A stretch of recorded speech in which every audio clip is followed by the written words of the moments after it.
I'm a storyteller, and I would like to tell you a few personal stories about what I like to call the danger of the single story.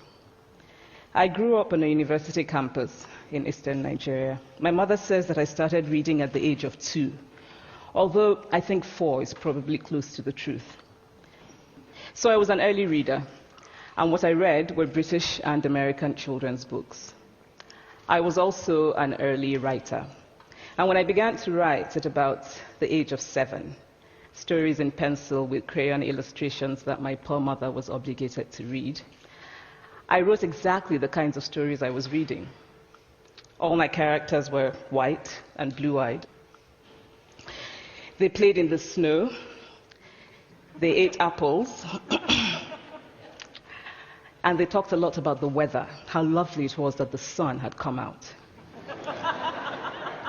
Now, this despite the fact that I lived in Nigeria. I had never been outside Nigeria. We didn't have snow. We ate mangoes. And we never talked about the weather because there was no need to.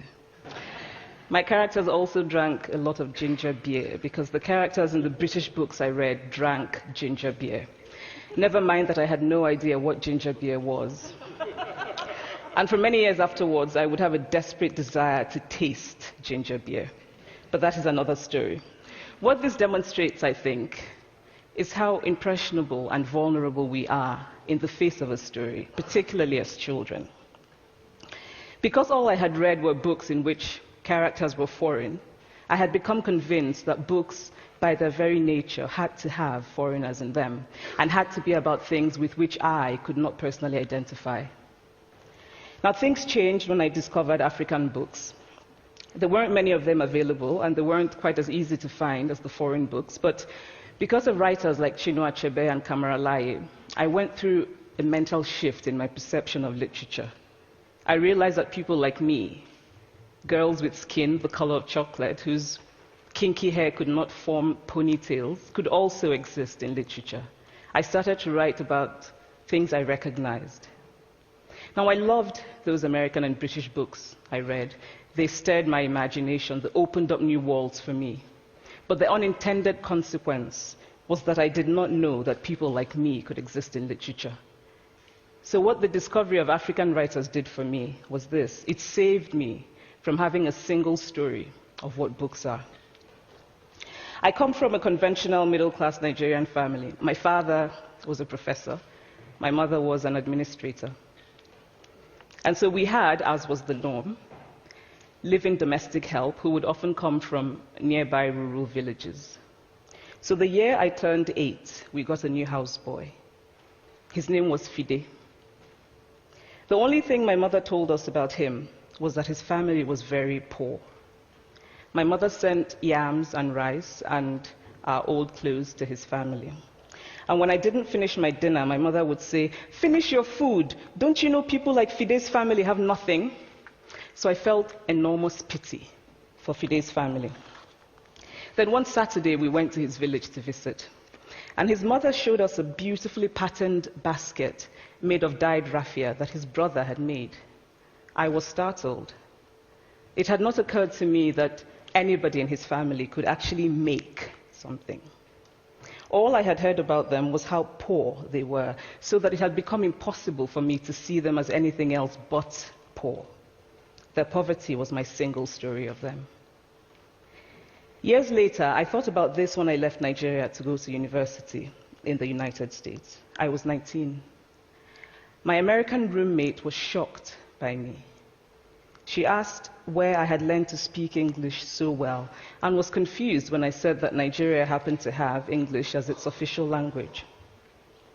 She asked if she could listen to what she called my tribal music, and was consequently very disappointed when I produced my tape of Mariah Carey. She assumed that I did not know how to use a stove. What struck me was this. She had felt sorry for me even before she saw me. Her default position toward me, as an African, was a kind of patronizing, well-meaning pity. My roommate had a single story of Africa, a single story of catastrophe. In this single story, there was no possibility of Africans being similar to her in any way, no possibility of feelings more complex than pity, no possibility of a connection as human equals. I must say that before I went to the US, I didn't consciously identify as African. But in the US, whenever Africa came up, people turned to me, never mind that I knew nothing about places like Namibia. But I did come to embrace this new identity, and in many ways I think of myself now as African, although I still get quite irritable when Africa is referred to as a country, the most recent example being my otherwise wonderful flight from Lagos 2 days ago, in which there was an announcement on the Virgin flight about the charity walk in India, Africa, and other countries. So after I had spent some years in the US as an African, I began to understand my roommate's response to me. If I had not grown up in Nigeria, and if all I knew about Africa were from popular images, I too would think that Africa was a place of beautiful landscapes, beautiful animals, and incomprehensible people fighting senseless wars, dying of poverty and AIDS, unable to speak for themselves, and waiting to be saved by a kind white foreigner. I would see Africans in the same way that I, as a child, had seen Fide's family. This single story of Africa ultimately comes, I think, from Western literature. Now, here's a quote from the writing of a London merchant called John Locke, who sailed to West Africa in 1561 and kept a fascinating account of his voyage. After referring to the black Africans as beasts who have no houses, he writes, "They are also people without heads, having their mouths and eyes in their breasts." Now, I've laughed every time I've read this, and one must admire the imagination of John Locke. But what is important about his writing is that it represents the beginning of a tradition of telling African stories in the West, a tradition of sub-Saharan Africa as a place of negatives, of difference, of darkness, of people who, in the words of the wonderful poet Rudyard Kipling, are half devil, half child. And so I began to realize that my American roommate must have, throughout her life, seen and heard different versions of this single story.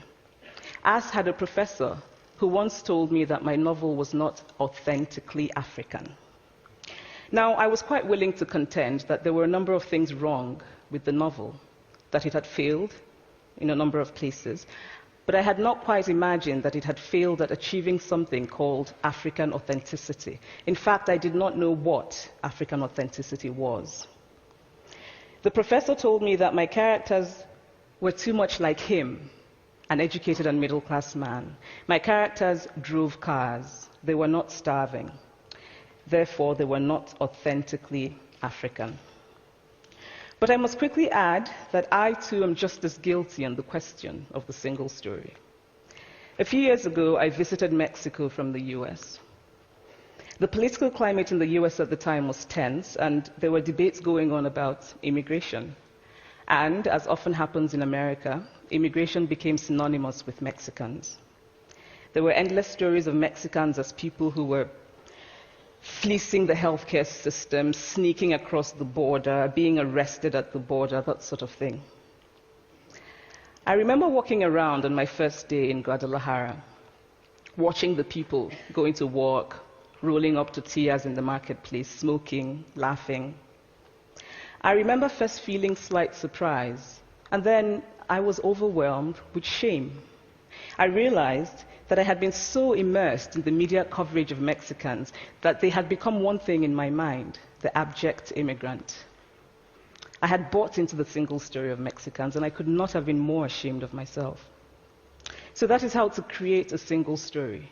Show a people as one thing, as only one thing, over and over again, and that is what they become. It is impossible to talk about the single story without talking about power. There is a word, an Igbo word, that I think about whenever I think about the power structures of the world, and it is nkali. It's a noun that loosely translates to be greater than another. Like our economic and political worlds, stories too are defined by the principle of nkali. How they are told, who tells them, when they are told, how many stories are told, are really dependent on power. Power is the ability not just to tell the story of another person, but to make it the definitive story of that person. The Palestinian poet Mourid Barghouti writes that if you want to dispossess a people, the simplest way to do it is to tell their story and to start with secondly. Start the story with the arrows of the Native Americans and not with the arrival of the British, and you have an entirely different story. Start the story with the failure of the African state and not with the colonial creation of the African state, and you have an entirely different story. I recently spoke at a university where a student told me that it was such a shame that Nigerian men were physical abusers like the father character in my novel. I told him that I had just read a novel called American Psycho, and that it was such a shame that young Americans were serial murderers. Now,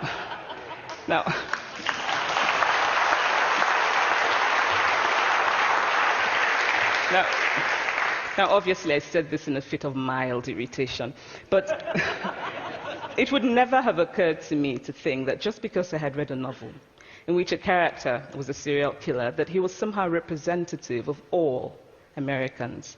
And now, this is not because I'm a better person than that student, but because of America's cultural and economic power, I had many stories of America. I had read Tyler, Updike, and Steinbeck, and Gateskill. I did not have a single story of America. When I learned some years ago that writers were expected to have had really unhappy childhoods to be successful, I began to think about how I could invent horrible things my parents had done to me. But the truth is that I had a very happy childhood, full of laughter and love, in a very close-knit family. But I also had grandfathers who died in refugee camps. My cousin, Polly, died because he could not get adequate health care. One of my closest friends, Ukuloma, died in a plane crash because our fire trucks did not have water. I grew up under repressive military governments that devalued education so that sometimes my parents were not paid their salaries. And so as a child, I saw jam disappear from the breakfast table. Then margarine disappeared. Then bread became too expensive. Then milk became rationed. And most of all, a kind of normalized political fear invaded our lives. All of these stories make me who I am.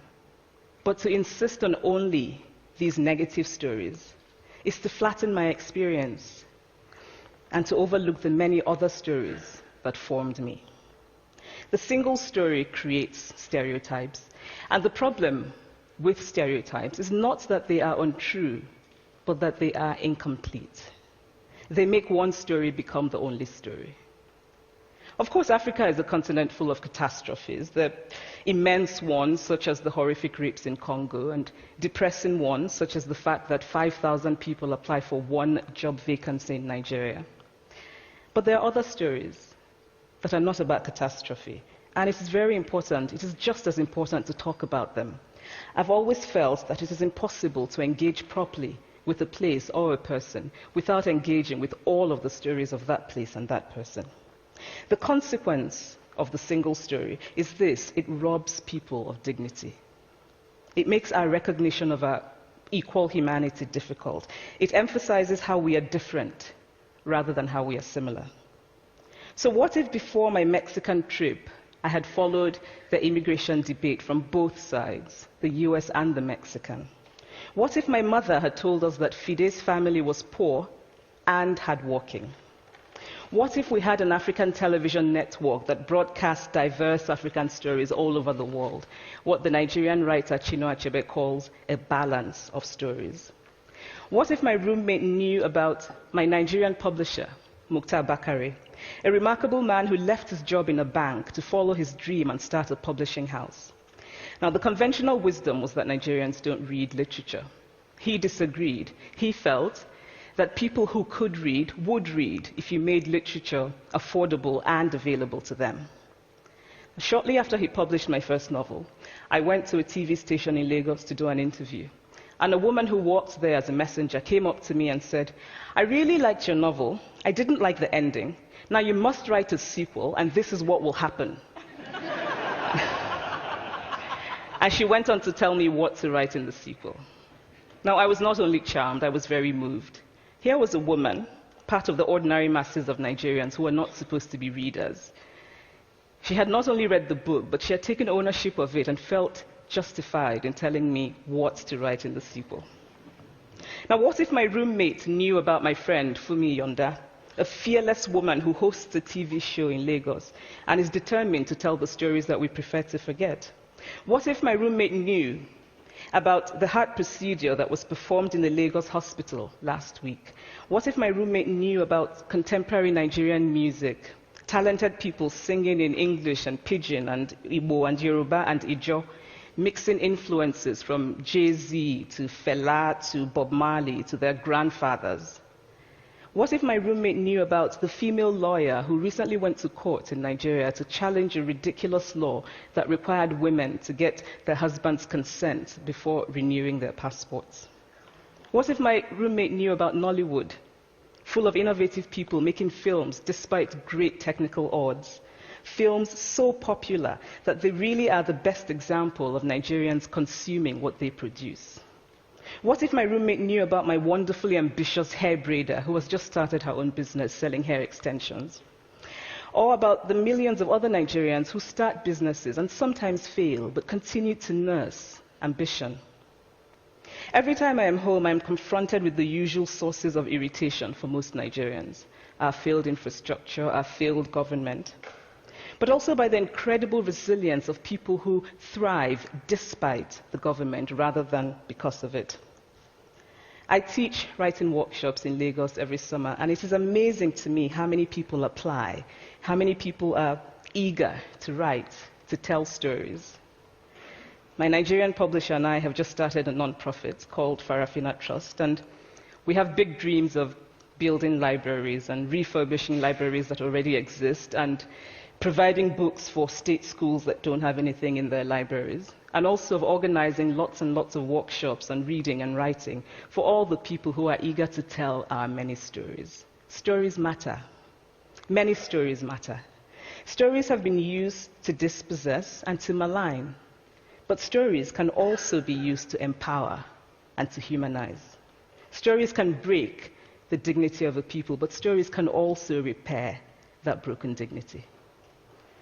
The American writer Alice Walker wrote this about her southern relatives who had moved to the north, and she introduced them to a book about the southern life that they had left behind. They sat around reading the book themselves, listening to me read the book, and the kind of paradise was regained. I would like to end with this thought, that when we reject the single story, when we realize that there is never a single story about any place, we regain a kind of paradise. Thank you.